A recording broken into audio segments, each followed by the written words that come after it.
Hi, my name is Shawn Shaler. That's my friend Chris Ford, aka the Objective Geek of YouTube and Twitter semi-fame. And this is The Boiling Rock. That's Book 3, Fire, episodes 14 and 15. It is a two-parter, and we believe that they necessitate one another. So, like previous two-parters, we're going to rate them both together.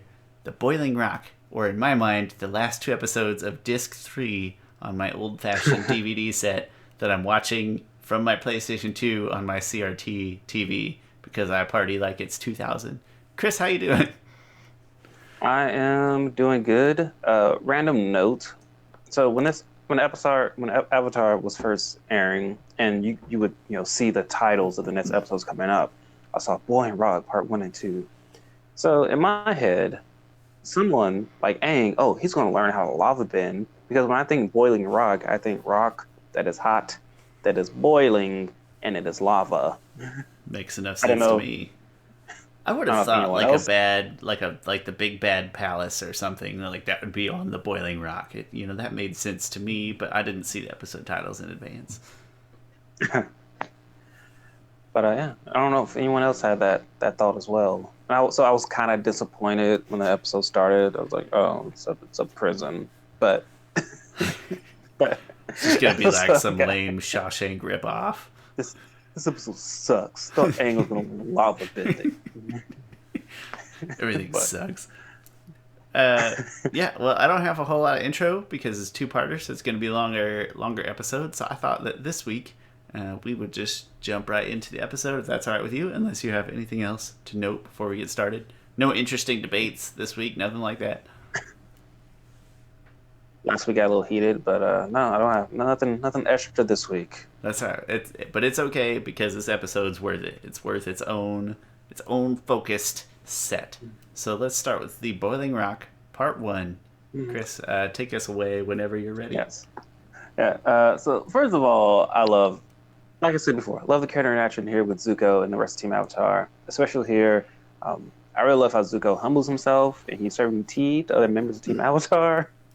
He's trying to tell a joke that Iroh tells. And he just ends it with, well, I don't know how the rest goes, but I know it ends with, leave me alone, I am bushed. Leave me alone, I am bushed. Yeah, leave me alone, I am bushed. And no one laughs. See, that's funny because I would have laughed right there just knowing like there's a T, and then I've been like, I get it, it's fine. Yeah. Good try, Zuko. It's funnier when Iroh tells it, and then Katara says, I feel like it's being like somewhat nice here, but also a little catty, little whatever the word is. She's progressing. She has seen him help Aang, so hopefully she's progressing towards positivity. Yeah. She's like, maybe it's funnier because your uncle knows the joke. And then like everyone kind of laughs at Zuko, and like he kind of gives this like, oh, they're kind of welcoming into the team, like they're laughing with me instead of little hazing, instead of bending at me type of deal. But then Sokka asks, the weight of losing his father again in the loss at the invasion the day of Black Sun is still weighing heavily on Sokka, and he asks Zuko like, hey, where do they send prisoners? And Zuko tells him where that place is, and then both of them go off in that direction. Zuko tells him where it is, and he's like, no, I just want to know. And then Sokka wakes up in the middle of the night to sneak off, and then Zuko's waiting on him. He's like, not going anywhere, huh? Yeah. And then Sokka tries to convince Zuko to leave him alone and stay here and all that stuff. Yeah, I love how... One thing, I love this episode because it's a really good Sokka Zuko episode, and I really love those two characters and how much they mirror each other and their growth. And in this episode, Sokka's like, I gotta redeem my honor, and who knows more about honor than Zuko does? No one, really. And this is this is truly the first set of interaction. We've talked before about their relationship eventually turning into something really cool. And this is their first extended interactions of any type. And you can sort of already see, like, I don't know how to say this. He doesn't have the same sort of mistrusting background Sokka does of Zuko as, like, Katara or even Aang. I mean, it's not that there wasn't still like hatred or anything, but it's just different than what those two had to put up with. And so I feel like maybe it's easier for him as a tactician who has been less sentimentally affected to just kind of jump on board and try to mend the fence and have these interactions. It feels like it's coming easier to him. Still awkward and he's trying really hard, but yeah. Speaking of, they got really awkward on the war balloon on the way there. Like you kind of have two people who have nothing to say to each other, and the Sokka is like, oh, a balloon for war. I know the guy who invented this, and it's just like, oh, really, huh? Yeah. And then they just go off with this random conversation that leads nowhere. And then that's the one. Oh. No, this is the one where Iroh comes in, where they talk about Iroh. Yeah. So Zuko says like, my family, they know if they know how to do one thing, it's war. He's like, yeah, the whole family's that way essentially. He's like, well, not everybody. And then Sokka's like, yeah, I know, you're trying to be good and everything. He's like, no, I'm talking about my uncle Iroh. He's a good person. Essentially, Sokka's like, your uncle will know that you're trying to help us out now. And then Sokka asks like, oh, was there anyone else that that you care about that you had to leave behind? He's like, there was May. Sokka's like, you mean that moody girl? That moody girl who sighs a lot or something like that. Yeah. And I love how Zuko's like, yeah, like he really loves May. Which this episode I think is really good. He high school thinks he loves May. That's it. That's all. For me, I know before in our ship it, sink it, whatever episode, our shipping punts and ships episode, that I sunk the Zuko and May ship. But watching this episode makes me wish it all works out. Man, these are all just feelings that every kid has with their first girlfriend. Come on, everybody. Like, it's not that it's not nice and that it's not love in a sense of like taking pretty strong actions to protect her, and then her vice versa in a little bit. But like that's not like a real love. It's just kids, just being kids. Whatever. We all went through that. We'll get more into it.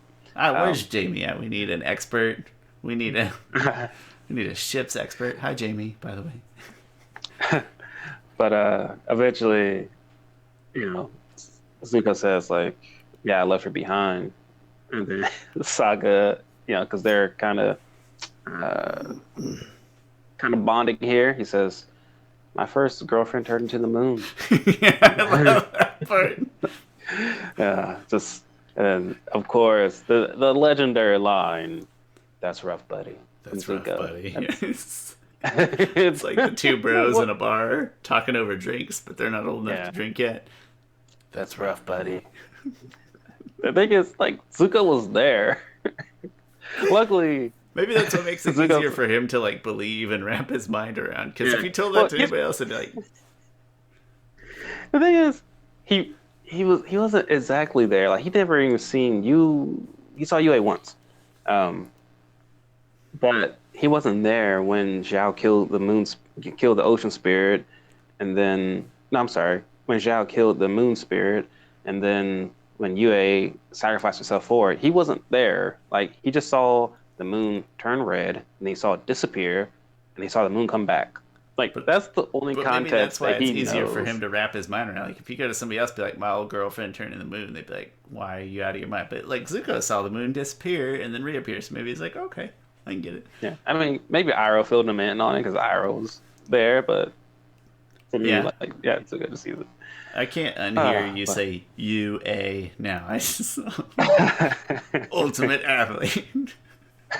Can't. Sorry, I'm not gonna bring Yu-Gi-Oh into another episode. There's no time for that. So then they get to the boiling rock and they disguise themselves as prison guards, and I love a lot of the interaction here. Like, Zuko as the prison guards. He's like, can I ask you guys a question? And one guy's like, no, you can't date the women guards here. The female guard. Yeah, the female guards is it. I just find I find these episodes written really well, written really comedically. And so, I Sokka would goes say throughout. this one, these two in particular strike me. When I say, I'm going to say stupid funny, and that sounds like a detriment. It's not, but it's more like sort of a goofy comedy funny. Like, we've got some episodes that are clever funny or feels funny, or this one's like kind of goofy comedy funny. These two. Yeah. Yeah. So Sokka goes there with the mission of finding his father, and he looks throughout the whole place, asks all the guards, and he's not there.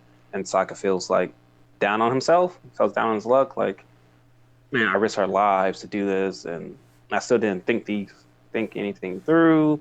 And Zuko tries to give him some advice, like, well, what would Iroh say? And he says something dumb, like a silver real bad sandwich about silver he's linings. essentially trying to say, like, find a silver lining in a bad situation, and it comes out like taking a bite out of a silver sandwich when you're sad or something like that. Yeah. It's pretty rough. And then Sokka pretty much just says, like, oh, he gets happier, and then Zuko's like, wait, did that work? And Sokka's like, no, that what you said made no sense. But look, Suki's here. Yeah. So Suki, the Suki. champion Suki, right? She's a champion. Yes. Yeah, the champion. Yeah, Suki. she's the champion. Suki, the champion. Well, She's I can't get excited. I voted against her, but the non-bending, the best one. I'm still proud of her. No, I love this episode for a lot of different things. I think, and we'll get into that. But she's peak Suki, I think, in this episode. Well, not necessarily peak. She learns even more things as her story goes on. But so he meets Suki. She almost punches him in the face because he doesn't take off his helmet and just wants to kiss her. He does it purposely. And I love their reunion here because the reunion feels really genuine. Like she's like, "Oh, Sokka," like she's like, "I knew you would come for me," and I love their relationship a lot. To me, it's a give and take relationship. Both of them bring many things to the relationship. Both of them are really there for each other. It's an interesting relationship because Sokka is the least formidable person in it, but he still feels like he has to protect her. She still feels like she has to protect him. They still are there for each other. They still save each other. Like that's how relationships be a mutually beneficial, mutually given relationship. Yeah. Mm-hmm. And so they're hatching a plan to escape, and they hatch a plan with Chit Sang, who is I don't know why he's in there. He's like Danny Trejo, basically. Just exists to live in prison in movies. Yeah. Sokka does come up. This is a really good Sokka episode. It really shows his skills. He comes up with a plan to break them out. And he's like, well, the cooler is there. And you get in cooler, the cooler can withstand the boiling water. They can get over to the other side. And they have that plan. But then they also learn that, oh, well, the new prisoners are coming in. It could be his father. It could not be. And I love how Sokka has to deal with this decision. Like, do I risk the lives of us on a chance that my father is here?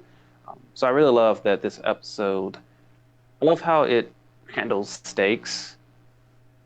The stakes kind of continue to rise within this episode. And so within this episode, it feels like a very complete story. The stakes here is like, all right, you don't have your dad, but you found Suki. Now you can cut your losses and leave. And also, there's Sokka's last failure is still ringing in his head. Like, I could have cut my losses at the Day of Black Sun, but I wanted to keep fighting, and we lost that battle. We lost soldiers. We could have escaped early with everyone. That was my mistake. And but he still keeps going with it. Like, and Zuko gives him a really good pep talk. Like, listen, Sokka, you're gonna fail over and over again because you're trying. That's what you're gonna do. You're gonna fail, but you gotta keep trying. And to me, Zuko knows that because Zuko has failed time and time after again. He's done the wrong things and failed. He's done some right things and have failed. But you gotta keep trying. Gotta try to keep improving there. The interaction here between Zuko and Sokka even to the extent where Sokka tells him to go, like Sokka's like, all right, you helped me, you can get these guys out of here, and I'll figure out another way. That it's a small gesture because they haven't been spending just a ton of time together. But the mere fact that Sokka offers to let him go and risk all of that chance, but just bring it upon himself on his side, and then Zuko agreeing to stay and say, no, let's do this together. That to me is, I don't know, it's really touching. Hit me in the feels pretty hard. Yeah.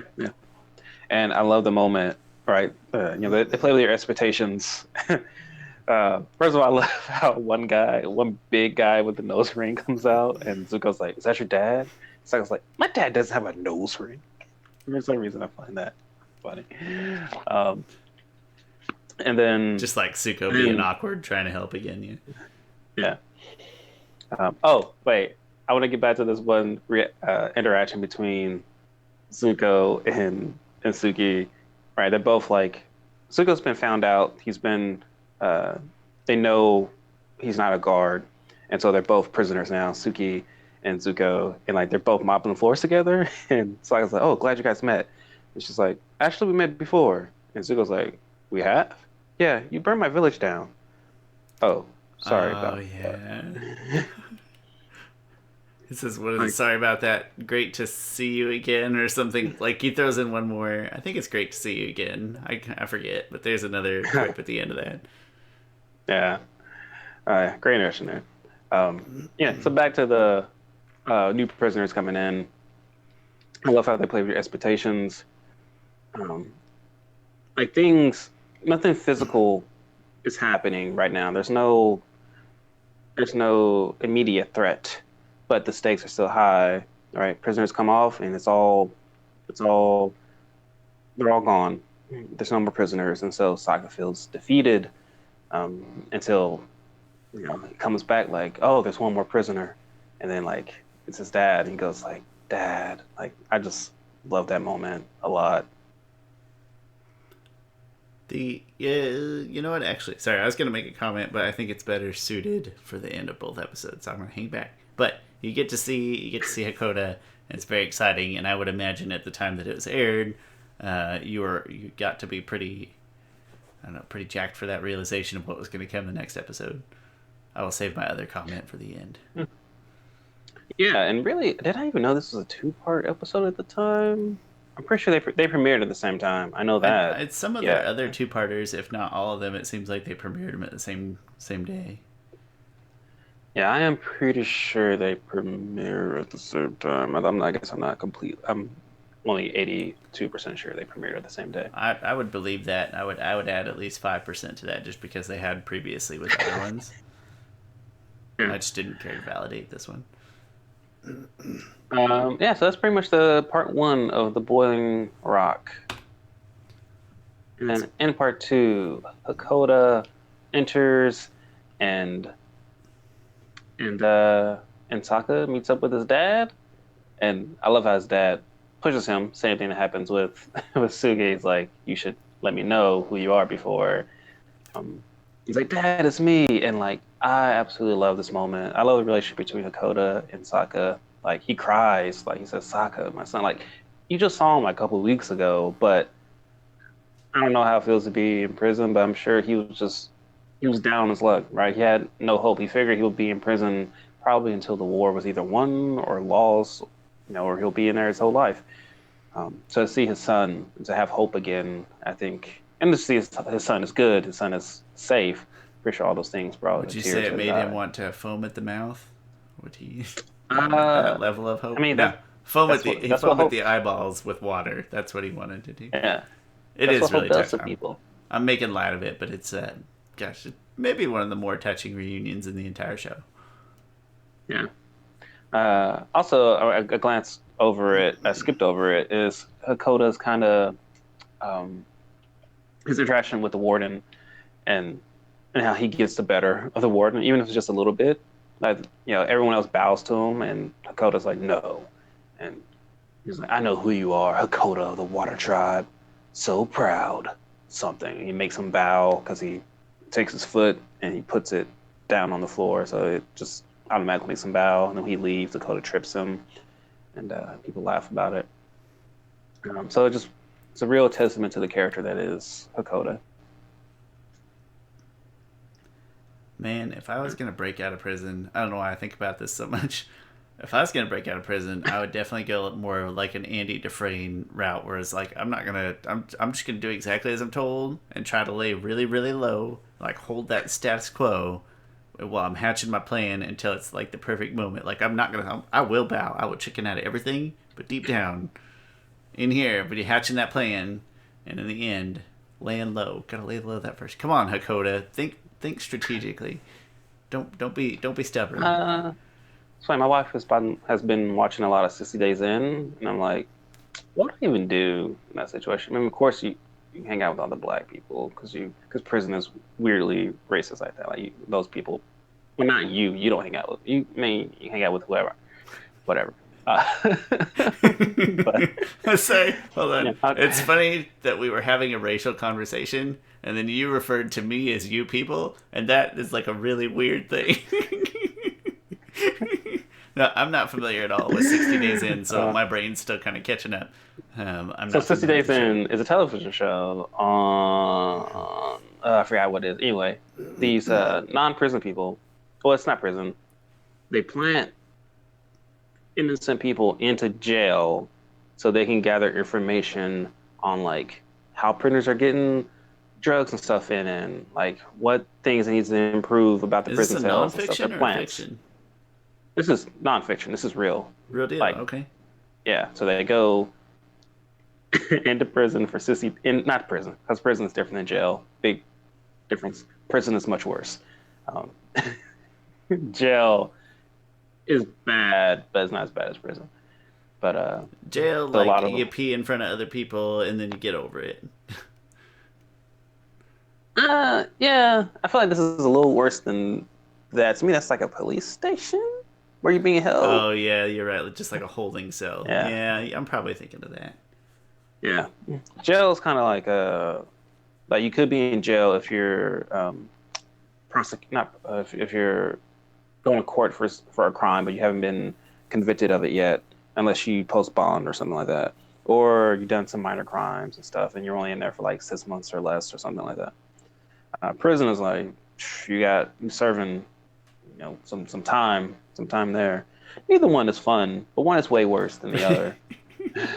Right, like 2 out of 10 would not recommend either, personally. Yeah. Yeah. But sometimes I try to think about like, well, what would I do if I went to jail? I mean, I would lay low. Yeah, just lay low, work out a lot. And I get my hatch, hand. go Iroh on it. Just hatch that plane. So I really think to myself like, all right, if I was in jail, I have to make sure I don't mention how much of a geek I am. 'Cause I'm pretty sure there's no street cred in that. Like, I'm gonna go for the strong silent type until they see me. They'll be like, "Well, he's not strong, so maybe the just thing a is, regular silent type." all throughout my life, people assume that I was just because of my quiet demeanor, because of my facial features, and probably because I'm black. Like they just assumed, like I'm either tough or I mean I can be tough. I don't mind fighting somebody if like it. Like, Yeah. but I'm not as hard, I think, as I look. You have what I would consider like indifferent facial features a lot. Like I can see where that perception comes from. Your face. There it is. Right there. There it is. I would just mostly I just try and lay low and just be like, don't bring up comic books and stuff like that because I would really want to because that's a lot of my life. I have nothing that connects to the closest thing that I know anything about that connects to street cred at all would be like football. I talk football with people.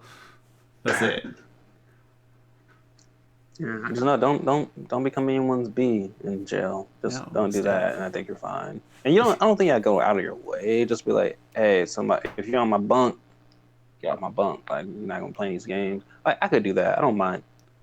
Yeah, I have a weird confidence in myself in fighting. It's unproven.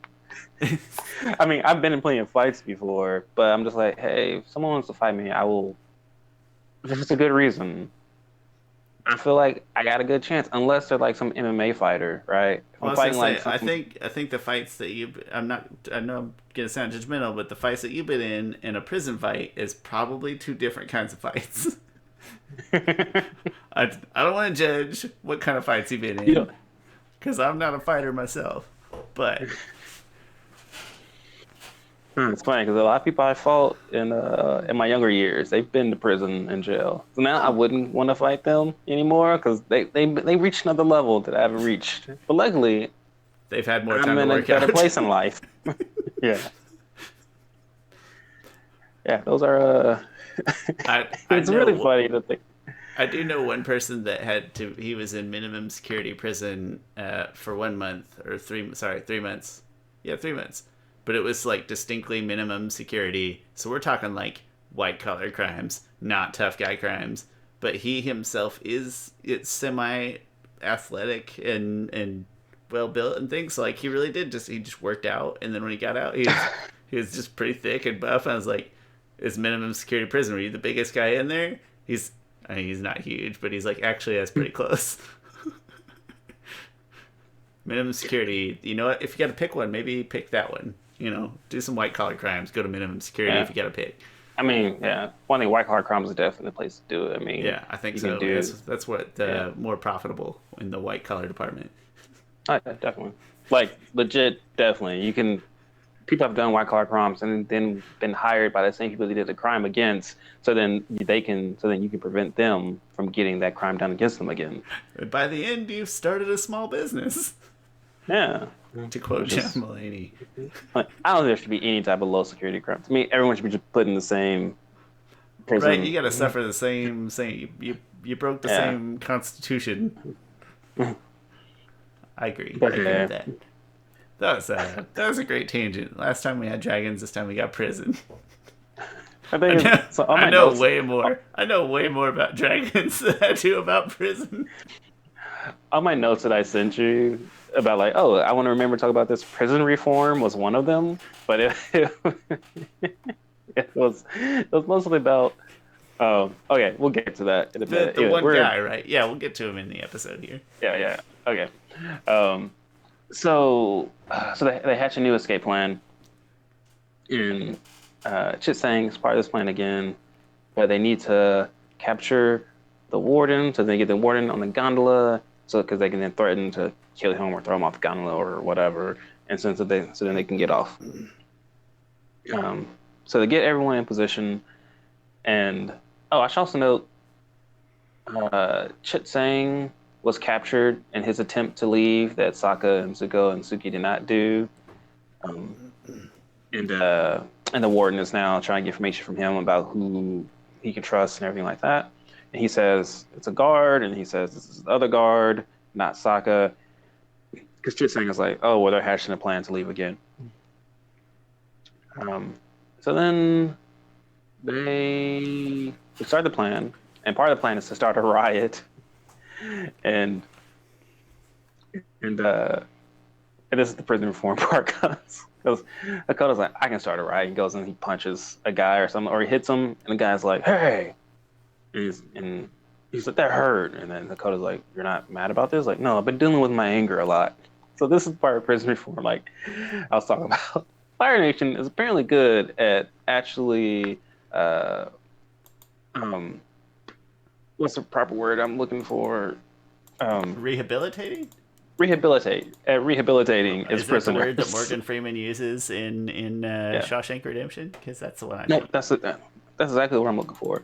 Like prison should be about rehabilitating that person. It shouldn't just be about punishment. I mean, it should be about punishment, but we've talked about this before, probably on something before, where I said, um, justice is balance. Justice isn't necessarily vengeance.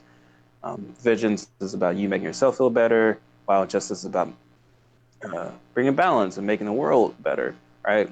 If prisoner if a person goes into prison, you should be trying to reform them so when they come out, they don't go back into the situation that they were in before, and also continuing their crime. You should rehabilitate them. If you can't rehabilitate them, there's no use of letting them out in the first place. So absolutely, if there's no chance they can be rehabilitated, then that's not good. So way to go, Fire Nation. Way to be progressive and successful in this case. Although I don't think rehabilitation, I doubt that's what they're aiming for in that particular prison. Yeah, maybe he just has a good therapist. I don't know. Do they have therapy in Fire? I don't know. He sounds like he's been talking to a therapist. He does. He's well versed, so it's not like just 1 or 2 sessions. He's been doing it for a while. Yeah. The world needs more therapists, I think. Therapy should be. You should doing good have. work. I was randomly thinking about this the other day. Like, your insurance should cover like 2 therapy sessions a year. Yeah, like a dental thing. Like, listen, I'm not going to go every Exactly. week. Yeah, but I would go twice a year. Yeah, just to let's get learn how to manage some stress in a non-corporate office way where they hand you a stress ball and tell you to get good at time management. Let's talk to a professional about it. Yeah. Also, if it covers that, more people go and see them. They get problems. It's just like getting a checkup, right? The reason why health insurance and to other extent other programs work is that because you go get checked up once a year, you find issues before they become bigger issues, and then that saves on money and pain and time towards the later end of your life, or not late, just a later time. Mental issues, same way, I'm sure, is that you get it checked on every now and then, you find a little nugget that needs a little work, and it doesn't create that snowball into bigger issues later on. It would have to be insurable before the snowball effect that you're talking about would reap would be beneficial. That like it'd have to be insured sort of in the first place, because right now it's just all profit. They probably just want us to go nuts, right? But if it were insured in the same way, then it would be very helpful. Let's do that. Come on, people. It's not like being an insurance company doesn't or being part of an insured program doesn't make it profitable. Like, it's still gonna be fine. Yeah, the thing is that would bring in more people, more customers, which probably have to now have more therapists. We'll expand the anyway. That's my party platform. If I'm running for something, I don't know what you're running for, but I'll vote for you. I'm game. Vote Chris Ford for undecided. TBD. Just watch for his name on the paper, okay? It'll be there. Just read the whole thing. Gosh. Okay. So they start the riot, and one of the best. Just saying starts the riot because he just lifts that guy up and just says riot, and everyone riot. And then Sokka's like, all right, so now what I have to do is go up all the way up there and grab the warden. And then they're like, how are we gonna do that? And Sokka's like, I have no idea. And then Sokka and Zuko start arguing about it because Sokka's not thinking things through and stuff like that. And Chisang's like, hey, I think your girlfriend got it. And Suki freaking is just like walking on heads. Cables, yeah. Yeah, she's just walking on heads, and then Spider-Man climbs up, and it's just a magnificent scene that I can't even describe the best way, but it's beautiful. It's beautiful animation, beautifully done. I love it. And then she finally gets the warden. She takes out a lot of people in this interaction. Also, I love seeing Suki. I love seeing characters in Avatar fight hand to hand because you don't see it often. Usually, people either have bending or they have weapons. Which that was kind of one of the things when they first created the show. Like, the show came to them and they're like, "Oh, well, you can't really show people fighting that often. Well, how do we get around that? Okay, well, they got magic to do that fighting. They don't have to do hand to hand fighting, so we don't get to see that often in the Avatar universe. So when we do, I think it's really cool to look at. And Suki, really great hand-to-hand fighter. Like, she takes out one person, knocks that person out, and then she like swoops in on another person, takes them out, and then grabs the warden and just ties him up really quickly. I just love that. And of course, the other guys finally reach up to the top, and they're all out of breath. And then Sokka's dad's like, "That's some girl," and then Sokka, of course, like, "Yeah." He's like, "Yep, I know it." Yeah. Before this, May, Ty Lee, and Azula do get there because I actually don't know why Azula is there. I mean, I'm guessing The warden the is warden. May's uncle, so I think the idea is that the warden alerted them that he had Zuko, maybe through Yeah, the May or warden. maybe directly. Yeah, I'm guessing the warden told May. May told Azula. So Azula's like, well, I'm gonna go check this out too, because I like killing my brother. I got two pastimes. One's blue lightning, the other's killing my brother. That's it. That's all I do. um, yeah. So Zuko, before all this happens, Zuko and May does have this really good one-on-one, which I think is a really great conversation. And Zuko's like, um, I'm sorry, May is like, how could you betray your country? And Zuko's like, I don't see it as betraying my country. I'm saving it. Like, it's really interesting how perspectives can change the way you look at something. And then he eventually traps her in there. And I love the scene of her eyes just watering up, looking at Zuko, and his eyes kind of watering up. And he's like, I gotta go. Like, you're on the wrong side of history here. I can't. I got to redeem myself. I gotta save my nation. I gotta save the world. The world is greater than us right now. So great moment there. I don't know if it. Which I don't know if it contributes to the whole Zuko May relationship as a couple, but it is a nice moment. I wish he would have tossed out something like really quick but really meaningful in the terms of I I left you out of it in order to keep you safe or something like that. Just to like, hey, see, I do have feelings and I'm not just ignoring you. I made a conscious decision to try to let you keep living your life. yeah, yeah. Um, and so now they capture the warden. And the thing I love about this episode is it has great pacing. Like at this point, maybe because it's a two-part episode and we're halfway through the second episode, is it feels like it's over almost. Like, all right, they captured the warden, they're on a gondola, and they're escaping. Perfect. Good job, everybody. And then it goes from crap from there because Azula's there and she stops the cables, and then then Azula, which I love, she like propels herself. She grabs someone's handcuffs, propels herself to the cable, and then is just propels herself from it. It's just so cool.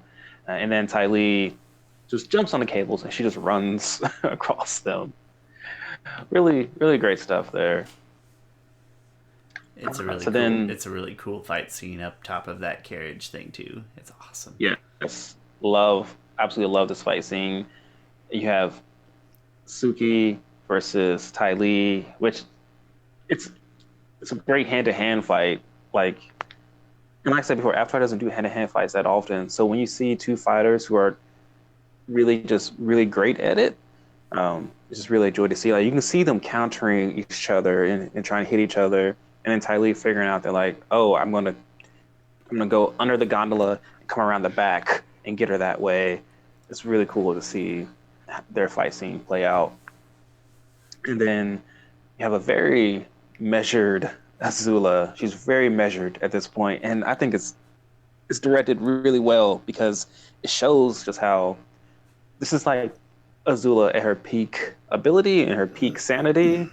Like everything she does looks really cool. It looks really exact and tactful. Like even when she's fighting Zuko and Sokka at the same time. Like there's just that moment where um, like Sokka attacks with a sword, and then Zuko attacks with firebending. And Zula has a duck, and she ducks with her her hands, and that's the only thing keeping her down. And her feet are just are just parallel to the ground. And it's just her arms holding her up, and then she like does this move where she then comes from under and fire bends at him. She's just so measured. It's so good.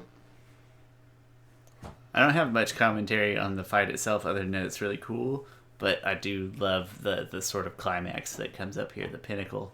I have many thoughts about it.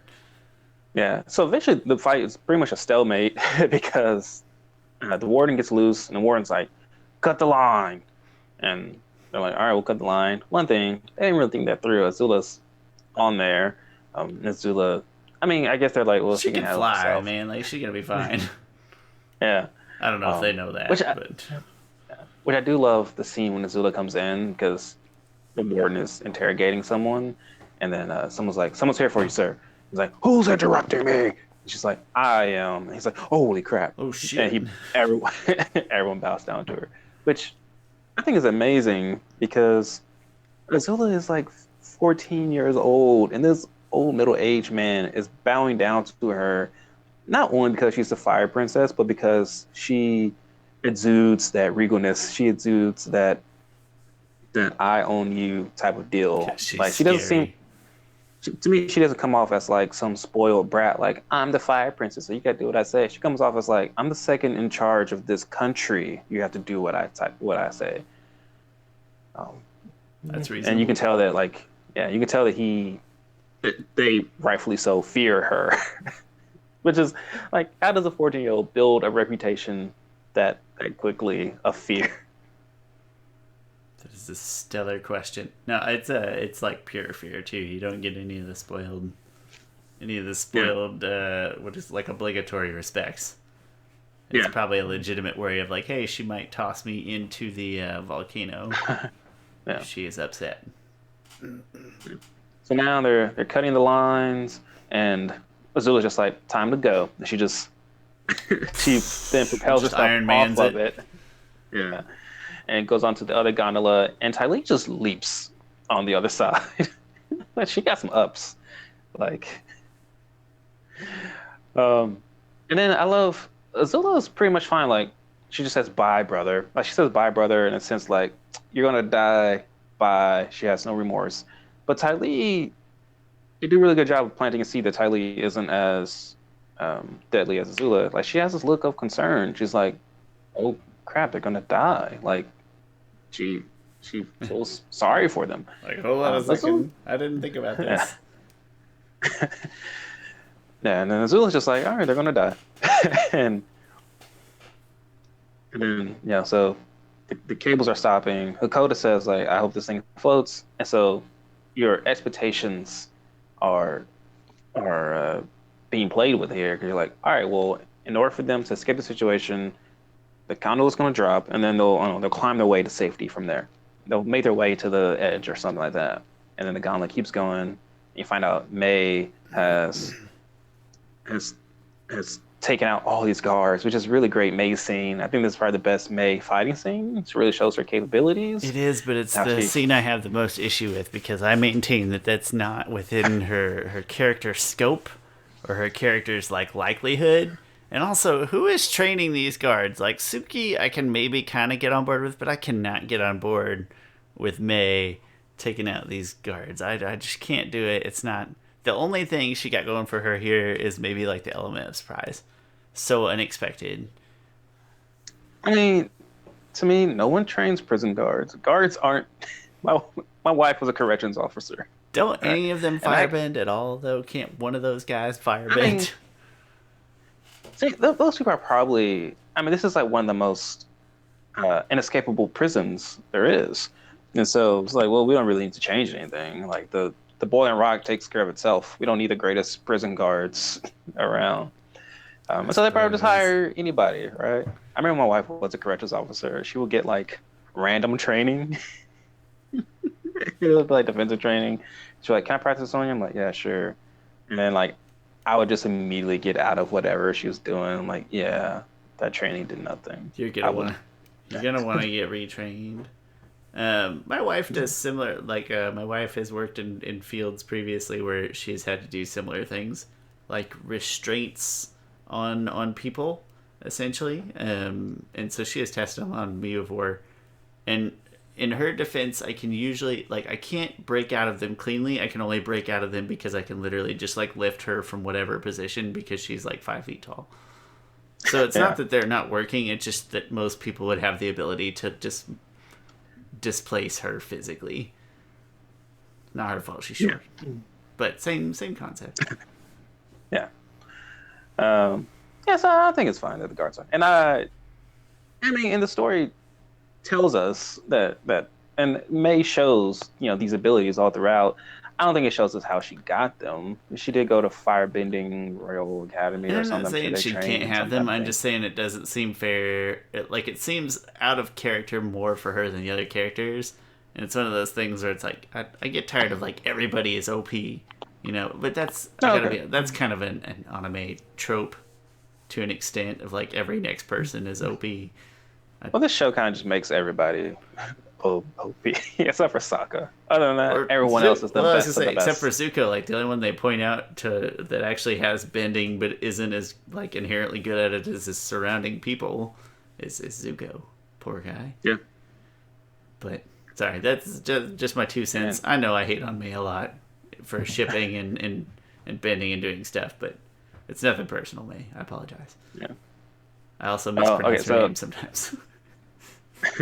well, I love when Zuko says like it's May. Like to me, that's like a rekindling of his relation. Like, oh man, she really cares about me. So then they get to safety, and May gets captured by the prison guards, and this is one of the best moments in the show, which I'm really kind of upset at ourselves for not including it.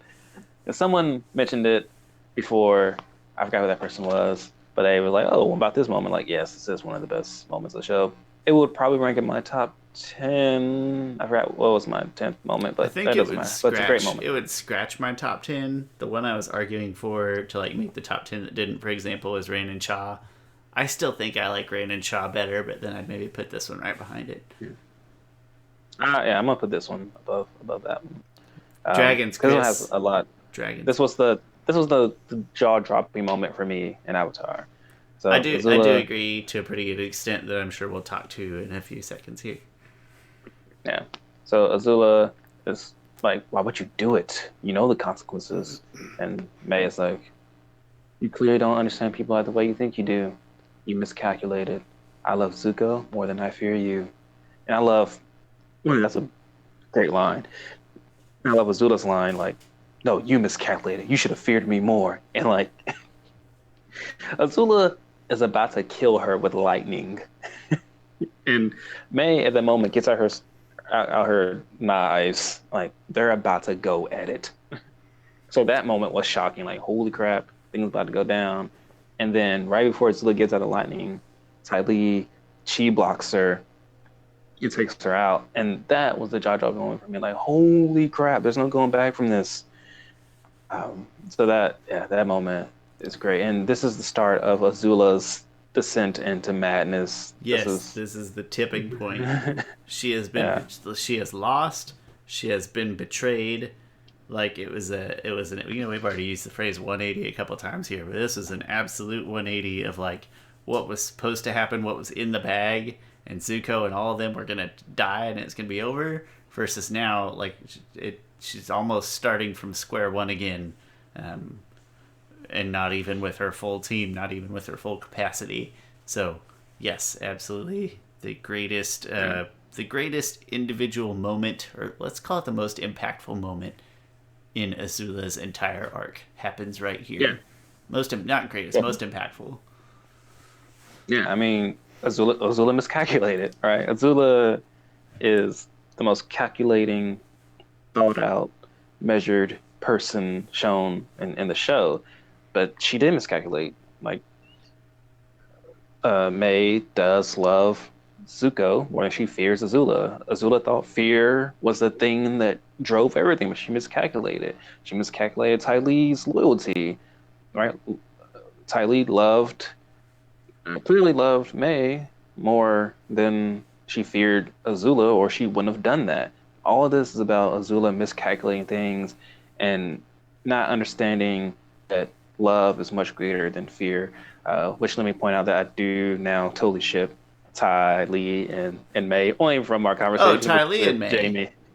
Yeah, Ty Lee and May. Oh yeah, I ship. Yeah, that's great. Way better than May and Zuko. Way better. Yeah, I think so. Yeah. It's we talked about it's the Harley. To me, it's the Harley Quinn and Poison Ivy ship, or the cheerleader and the goth girl. Two great examples of that.